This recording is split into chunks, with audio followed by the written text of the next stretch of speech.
Demon Emperor Kabanata 667. Nagpapatuloy.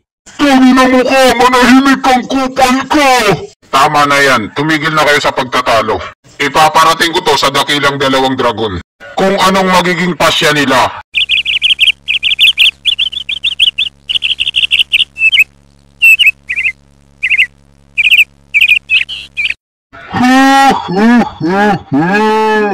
Ang sarap sa piling! Ang kupal na yun, gusto pa tayong sisihin dahil sa nangyari sa kanila? Lalo tuloy siyang napahiya. Bakit masyado kang masaya at napakaingay mo umagang-umaga? Ganyan talaga kapag may nagpapasaya sa'yo. Nasaan na ang mga bata? Bakit hindi pa sila lumalabas? Gusto ko sanang ibahagi sa kanila ang magandang balita. Tama na yung pagyayabang mo. Nilagyan ko ng harang ang lugar na to para mapag-isa ang mga bata. Kakatapos lang nilang labasan. Kailangan muna nilang magpahinga para makabawi ng lakas. Tama ang ginawa mo. Napakamaalalahanin mo talaga. Iniisip mo na marami pang darating na pagsubok, kaya kailangan nating maghanda. Ang pipitsuging mababang rangkong sekto ay hindi na tayo kayang pigilan. Stewardess Chupa, alam mo ba kung anong ginawa namin ngayong umaga? Hindi ko alam at wala akong pakialam. Ang alam ko lang na magagawa niyo ay ipapatawag kayo. Dahil sa nangyaring aksidente kahapon. Napakagaling mo talagang manginis ng tao. Alam mo kung anong nangyayari. Tapos dinidinay mo na wala kang alam. Pagkatapos mong magpakasaya. Malupitong yang, wala ka talagang panama sa batang yan. Hindi ka makakapagyabang sa kanya dahil alam niya na papunta ka pa lang, pabalik na siya. Kaya sabihin mo na sa kanya dahil kung hindi, ako na ang magsasabi. Hindi pwede yan! Ako dapat ang magsasabi! Sakalang gagaan ang loob ko kapag ako ang nakapagsabi! Malupitong yang, wala ka talagang kahilig-hilig sa iba. Ang gusto mo lang ay magdaldal.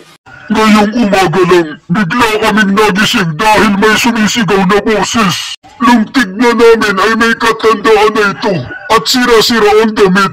Mukha siyang adik, pero ang kapangyarihan niya ay sobrang lakas. Malupitong yang, diretsuhin mo na kung anong gusto mong sabihin. Iyon ang utosan ng dalawang dragon ni Mang Kanor. Pumunta siya para sunduin kami. Para magpaliwanag sa nangyari kahapon. Wala ka talagang modo, pre. Bigla ka na nang sumisingit. Alam mo naman na nagkukwento ako. Tapos bigla ka na nang naging spoiler. Hindi na tuloy maganda yung kwento. Ngayon alam ko na kung bakit inaayawan ng buong sekto si Malupitong Yang. Pagdating sa Maritisan dahil hindi ito naubusan ng kwento. Kaya naman sinundan namin siya papunta sa arena. Ngayon nakita namin na sirang-sira ang buong lugar. Nang mawala na yung usok, may nakita kaming dalawang tao. Sa sobrang lakas nila, biglang bumilis ang tibok ng puso namin. Pwede bang itigil mo na yung kakadaldal mo at diretsuhin mo na kung anong gusto mong sabihin? At saka harang lang ang nasira ko, hindi ko sinira lahat ang buong arena.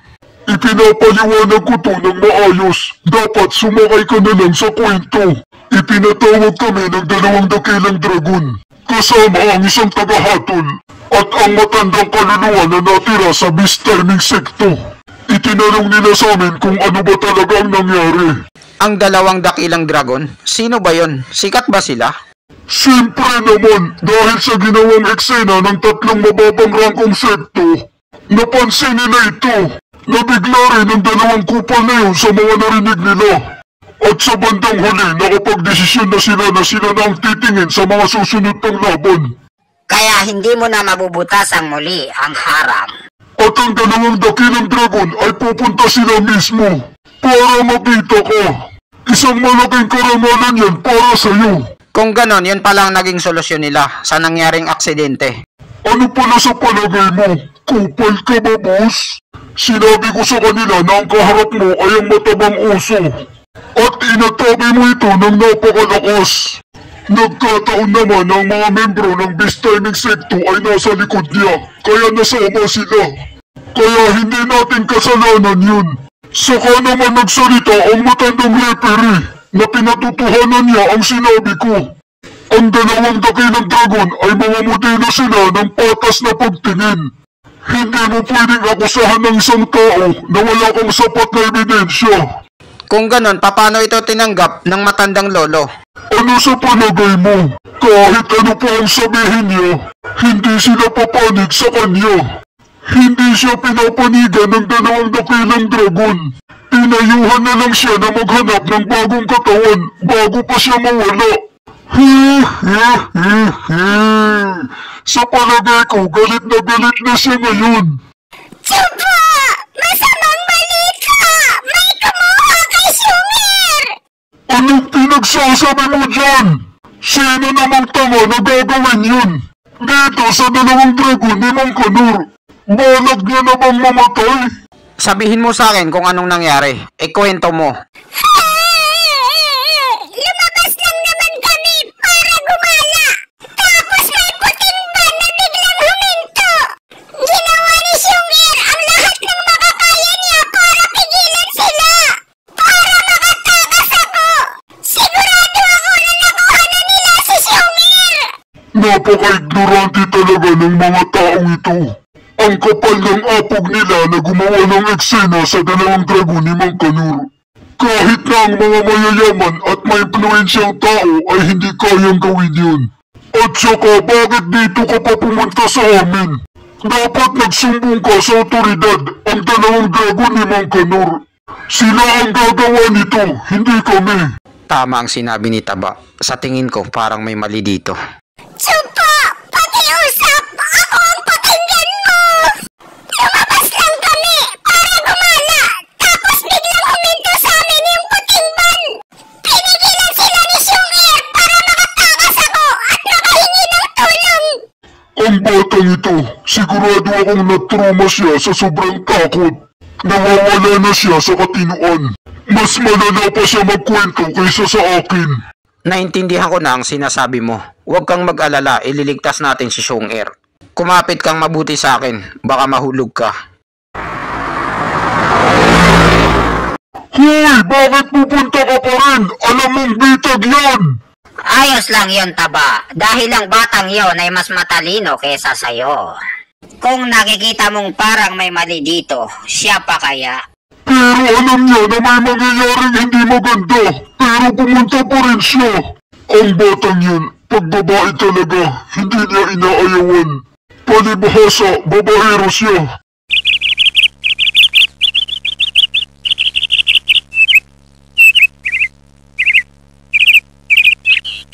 Sa isang masukal na kagubatan, makikita mo ang isang babae na natutulog na parang sa bahay lang.